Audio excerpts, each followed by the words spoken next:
Hello, good morning, everybody. We're just going to wait for a few more to join. We're just waiting for Jaimie to join here. There she is.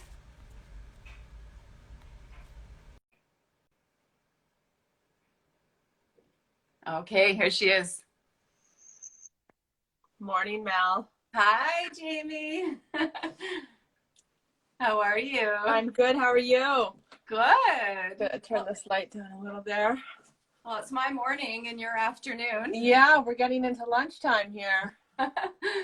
Good to see you as always. I think we've got a few joining already, which is excellent. Yeah, so let's get started.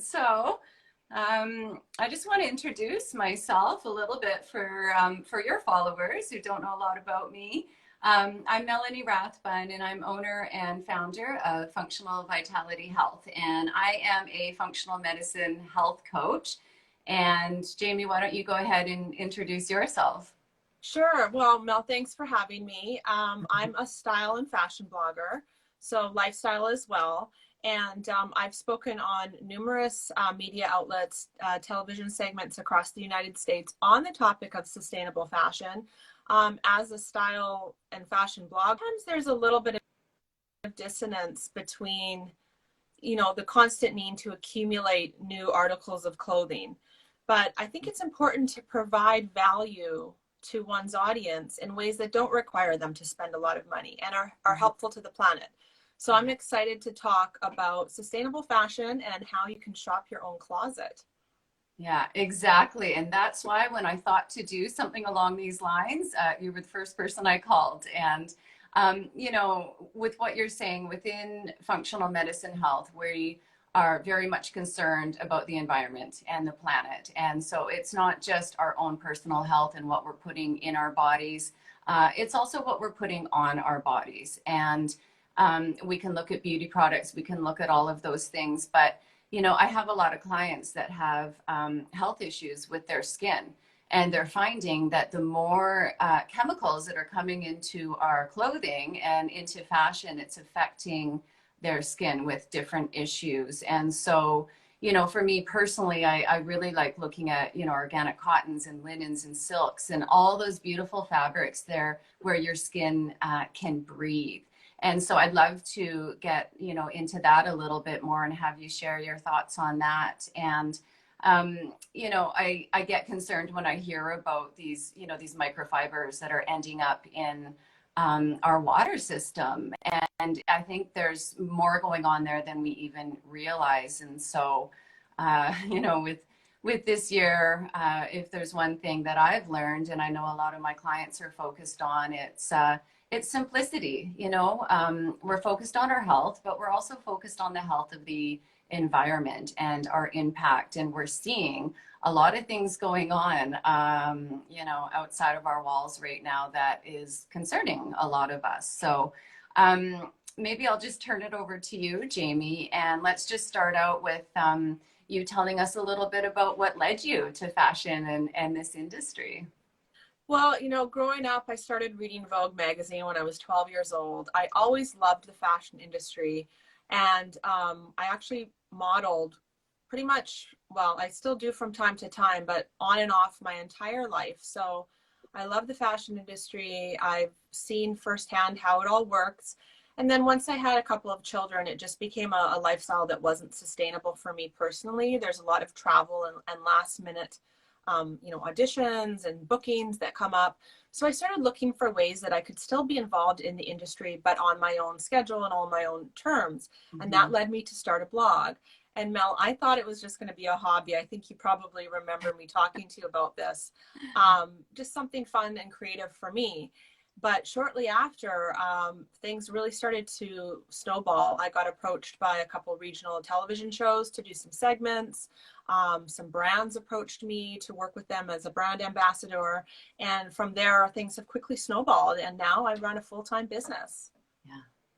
Yeah.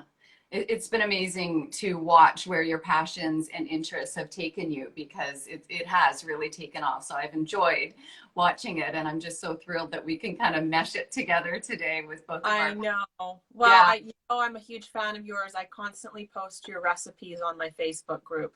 Aw. Thank you. I appreciate that. So what about, maybe just tell us a little bit about, just on sustainability, what would you say is a good first step for somebody wanting to move into more sustainable fashion? Sure. Well, I mean, there's certain considerations that you would want to think about when you're about to purchase something. But I think the easiest way to start out with sustainable fashion is to look at the things that you already have in your own closet. Mm. I know that I do a purge every quarter. I like to go through my closet, see what it is that I've worn, see what I haven't worn, and remove those articles of clothing and pass them on to someone else that can use them. If I'm not interested in wearing them anymore.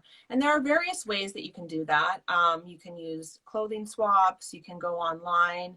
There's all these consignment shops. Pre-loved is the term in the fashion industry, pre-loved items that you can buy.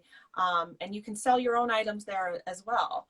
Another thing that you want to think about is upcycling. So for example, if you see on my hat wall at the back there, Oh, yeah. at the top, in particular, I have a couple of hats, the gray and the black at the very top, and those are upcycled hats. There's a strip of Louis Vuitton leather that goes around the brim there. And those were old Louis Vuitton bags that would have been destined for, a trash heap. And instead of throwing them away, they took the leather and they repurposed it. So for a way that you might do that is a belt. Maybe you notch a couple cinches in it. Instead of it being a belt that's on your hips, now you throw it around your waist. Or maybe you take a skirt and you chop it and create a shorter silhouette, or different things like that you can do with items you already own in your own closet. I love that. I love the creativity as well. That's great. One of the things I've been doing lately, so I love the cropped denim look where there's a couple inches above the boot where you see a bit of skin. Yeah. I took 3 pair of jeans recently and I cropped them all, and I felt like I had 3 new pairs of jeans. That's fantastic. These were skinny jeans that I was kind of over and I maybe would have gotten rid of and had felt the compulsion to go out and buy, new jeans, but I just cut them myself, and it was nice to save some money too. Yeah, absolutely. Well, that was my next question too, is how does somebody do this on a budget? And I think you've addressed a lot of those points. Right. And I think it goes back to buying quality pieces. So slow fashion, if you will. Fast fashion, as most people know, is, the quick turnaround of low quality pieces of clothing that are value priced. So people just buy them, wear them a few times. They don't go the distance, and then you get sick of them and throw them away. Yeah. Whereas slow fashion is you spend a little bit more on a quality piece, like maybe a jacket or a pair of boots or a handbag. And then that's a piece that you can have in your wardrobe for years, forever. And there are ways to obtain, higher end, higher quality pieces of clothing without having to spend the big dollars. And again, the answer to that is to visit some of the pre-loved websites that are out there. Vestiaire Collective is a good one. The Real Threads is a good one for children's clothing in particular. Thread Up, sorry, pardon me. There's lots of different platforms. If you hop online and just start Googling, you'll see them all there. Right, just local to your area. Yeah, I mean, and you can even shop local consignment as well. Those websites that you're referencing, are they in North America or? Yeah, so the websites that I was just referencing are luxury brand, pre-loved consignment shops. Yeah.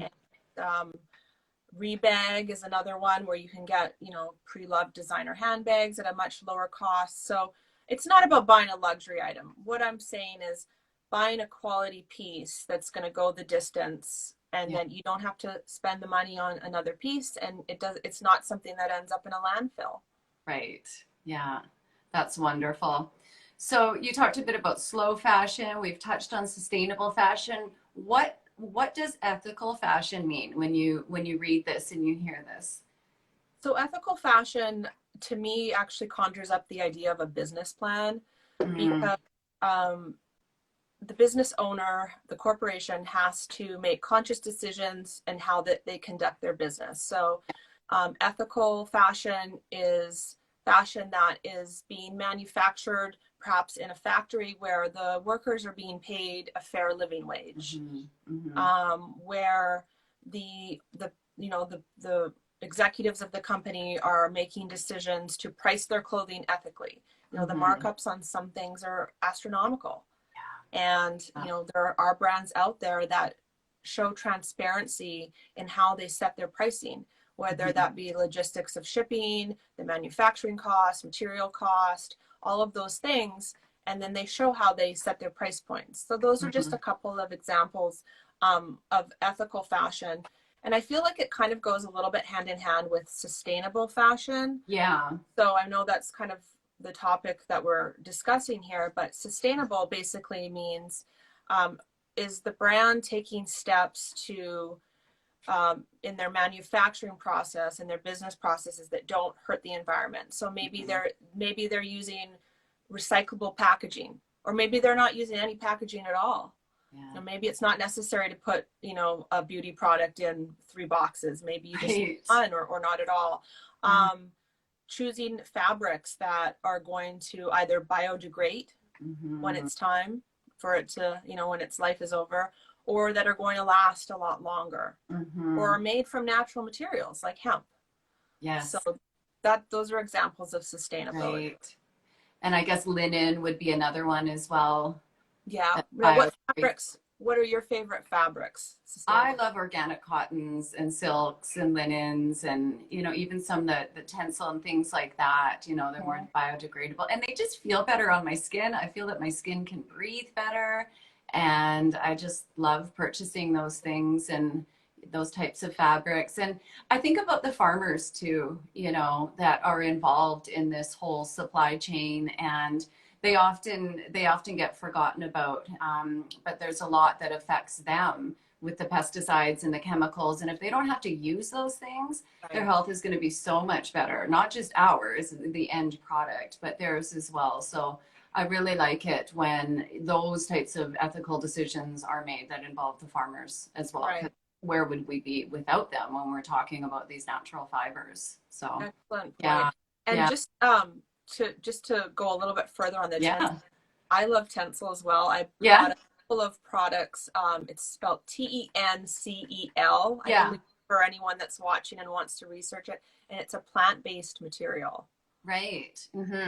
Beautiful. Yes. Yeah, it is. A lot of workout gear and different things like that. It's breathable. I really like it. I'm seeing more and more products like that as well, which is nice to have those options and that variety. So what would you say are some garments that never go out of style that everyone should have? Like when you're thinking about simplicity and reduction and those types of things, I hear the term capsule wardrobe and stuff like that. What are your thoughts on that? I think those concepts are becoming more and more popular. Well, I love a good jacket, first of all. I think that is, I have jackets that I've literally had for years, and I still continue to wear them because I love them. They're of quality. Other items that you might want to add to a capsule collection are, a couple of great pairs of jeans. Obviously some sweaters, tops, blouses, a good pair of boots is always nice. If you're a lady, maybe a pair of heels, flats. Right. You just have to really think about, and for me, I don't know if you can relate, Mel, but when I became a mother, I realized that a lot of the things that I was wearing pre-motherhood weren't really practical in my life anymore. Yes. And although I looked at all the heels, and I wanted to have them, they just weren't practical. So I think you have to really take a look at your lifestyle and see what makes sense for you. Like if you're a yoga instructor, chances are you're going to want to be wearing, athleisure wear a lot of the things that you can move in. So I think that that's probably the first thing. And I have motherhood to thank for that, that pearl of wisdom. Yes, I can absolutely relate. And, I still see the beautiful heels in the closet and They're there, but I have to tell you, I have been inspired by you, and I am doing an overhaul in my closet this week. So I'll let you know how that goes. Oh my goodness, I can't wait to hear. I love Yeah, diving into other women's closets. So skincare routines and yeah. closets are two things that I'm very intrigued by. So I would love to hear what you unearth. Yeah. And it's also nice to hear you say that you still wear jackets from years ago, because so do I. There's just classic pieces, they're quality, there's no reason to get rid of them. Right. And, you know, it can fit into that capsule wardrobe theme that we're talking about. So, yeah, that's good. So, just a thought, what would be some tips for you of keeping these pieces, this clothing in its best shape so we can have it for a long time? Sure. Well, I think it depends on the fabrics, like more cashmere and things like that. You're probably not going to want to hang those items or other Mm-hmm. sweaters because the hangers can leave the indentations on the shoulders. What I actually do with my sweaters is I fold them, you know, just Mm-hmm. like you see it in a boutique or a retail store. I just fold them up and place them on a shelf in order to keep them looking nice. My jackets are being here now on the East Coast. We do have the 4 seasons. So I will swap my jackets out. And for the pieces that I'm not wearing, I keep them in a cedar closet. Oh, beautiful. Yeah, that's a bit of a luxury to have if you don't have the space or the ability to create a cedar closet. You know, some of Mm-hmm. those cedar bricks, you can buy them, I Mm-hmm. think, pretty much anywhere. Um, you just put them in your closet and it kind of gives off that aroma to kind of keep the moths away and keep things fresh. Right. Um, just, you know, taking care of your things. If you're out mucking about and your Mm-hmm. boots are a little dirty, when you get home, give them a wipe. Don't let it sit on them. You know, Yeah. take care of your items and they'll Mm-hmm. last you. Mm-hmm. Yeah, absolutely.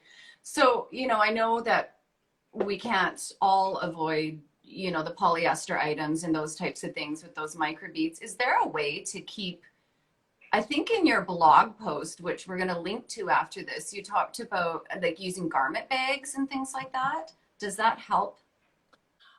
Well, you know, keeping clothing locked up in garment bags and Mm-hmm. plastics, like let's say from after being at the dry cleaners, is not always a good thing because Mm-hmm.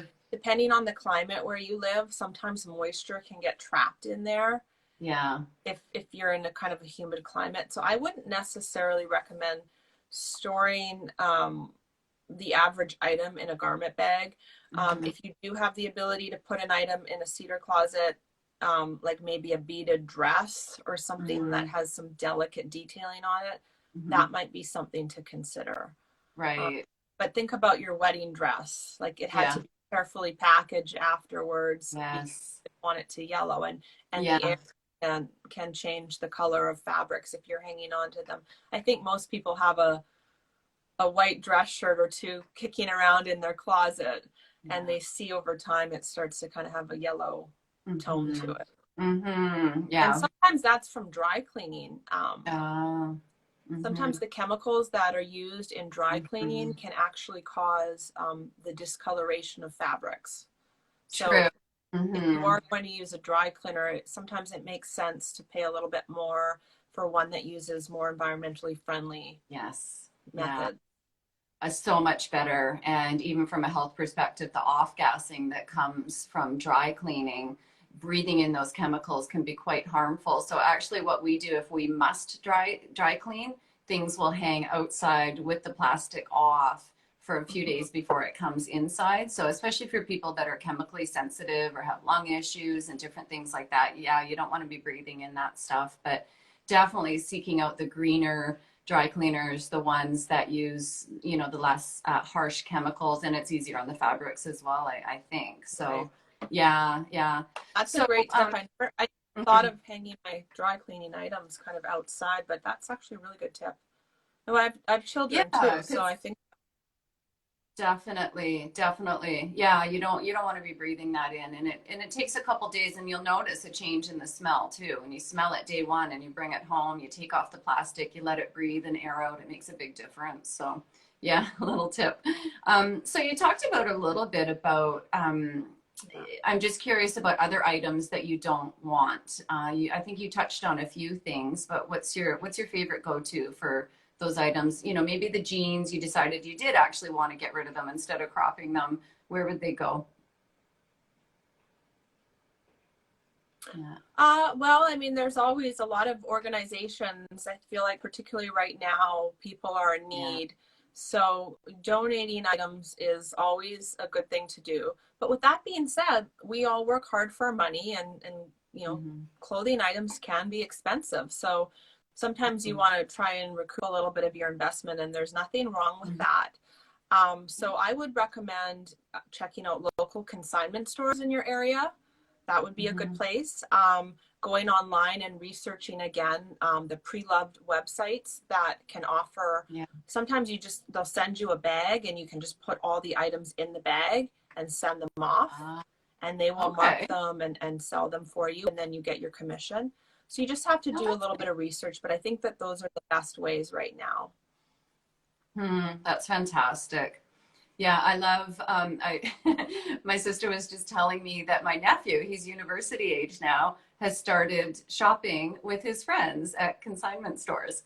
And they're finding fantastic things and you know, just previously loved items and taking them home and washing them and just sort of having fun with that. So I thought that was really cool. Yeah. Are you there? I think we're frozen. Nice. You're cutting out a little bit, Mel. I'm not sure if you Yeah. can hear me.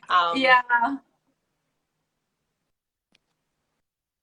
Yeah, you were a bit frozen there. That's too bad. We might have a poor connection. Sorry about that. Well, I'm not sure if it's mine or yours there, but you said your Mhm. nephew is shopping consignment.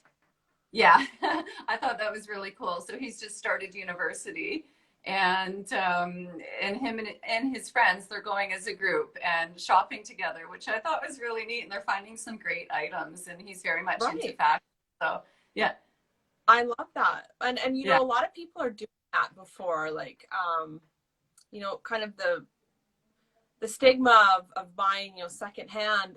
I believe that that's gone. That hmm people don't think that way anymore. They're excited to find a bargain and yeah, save some money. And it actually, if you're in the right frame of mind, kind of digging through clothing yeah. racks, it'd be almost like being on a treasure hunt. And you find Maybe, a yeah. great piece, and you're like, yes, I love it. Yeah, yeah, it's kind of fun and something he's doing, you know, with his friends. So I thought that was great. So, you know, it's interesting because recently I put up a blog post on my site, which I think I shared with you, just about sustainable gift wrapping, and you Yes, know, I loved yeah. that post, and this is such valuable information for the holidays.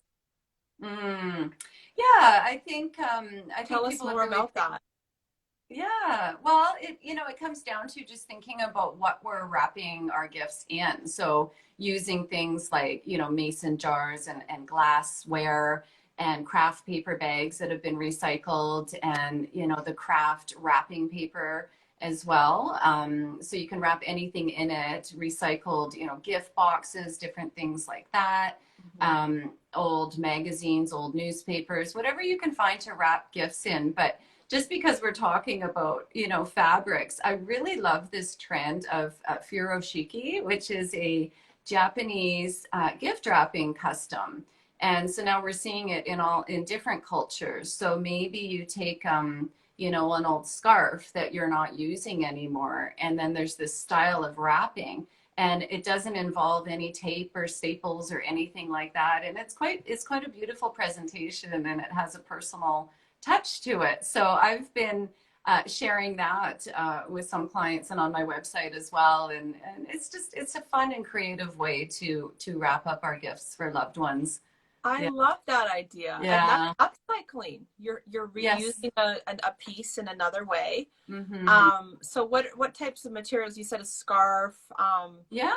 maybe You a tea towel, or Exactly. You can use a tea towel, a scarf, just even old fabric. You could cut it out if you're really crafty. Maybe you try sewing it. I don't know, but I think it's just getting creative with what you have and then just using fabrics rather than using this wrapping paper that just ends up in the landfill. I mean, it's crazy the amount of trash that happens, especially over the holiday season, from, you know, that glossy wrapping paper that we can't recycle. So it just ends up in the landfill.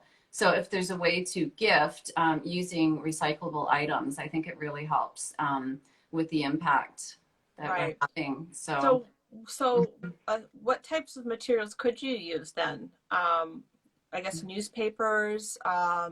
What about that brown craft paper? Is that recyclable? Oh yeah, definitely. That the craft paper is recyclable, and you can just buy a roll of it, use it all year long. And just, you know, some people are decorating for the season using herbs or dried oranges with some twine to keep it on. And they even have the craft paper tags, so the name tags as well. Those are recyclable. And yeah, definitely old magazines or newspapers, if they're still lying around, you can use those to wrap up gifts and just get creative and have fun with it. And I think after time, people start to identify which gifts are yours because they know them by the look, and it's kind of fun. So, you know, you can you can get your kids involved, and not just for Christmas, birthdays and all of that as well. So yeah, I've got that blog post up on my site, and we can link to it after. And I think also, Jaimie, linking to your post about sustainable fashion would be really helpful, because I know you have a lot even more tips in there that we can share. So absolutely. And you know, I'm about to start all of my Christmas wrapping soon. Oh, good. So I'll try some of your methods. I'll take some photos and send them to you. You can tell me what you think. Perfect. Yeah. There's actually a video I've linked as well. And I haven't tried it yet, and I want to try this, but there's a way to fold your wrapping paper, your craft paper, if you're using it without using tape. And it's just all in, I think it's kind of long, well, I wouldn't say origami, but you're making proper creases and folds so you can put your gift together without tape. And I thought that was really creative as well. I love that idea. And you know what? I never seem to have any tape in my house because my daughter stole it to make projects. Right. Yeah. So then when you do need it, you don't have to. So it's learning a new skills. It's good for the cognition. Yeah. Well, this has been fun. Yeah, definitely, Mel. As always, it's nice to connect with you. And I hope this was helpful to your clients. I love watching your business, and to any of my audience that's watching, you know, head over to Mel's Instagram account, Functionally Vitality Health, and give her a follow. She's got just so many tips that you can just easily implement on the daily just to improve your quality of life and wellness. Definitely. Thanks, Jaimie. Yes, I'm all about performance and improving longevity, and special passion for brain health as well. So there's lots of great information there. And same with you as well. You know, just head to Jaimie Tucker, everybody, and follow along. There's some very practical, everyday tips that Jaimie is sharing with her audience every day. So I hope you're able to go and see her there. So thank you. And yeah, I just wish everybody happy holidays. Absolutely. Happy holidays, everyone. And I'm sure we'll catch up again soon. Yeah, sounds great. Take care. Enjoy your Sunday. You too, Mel. Okay. Bye-bye. Bye.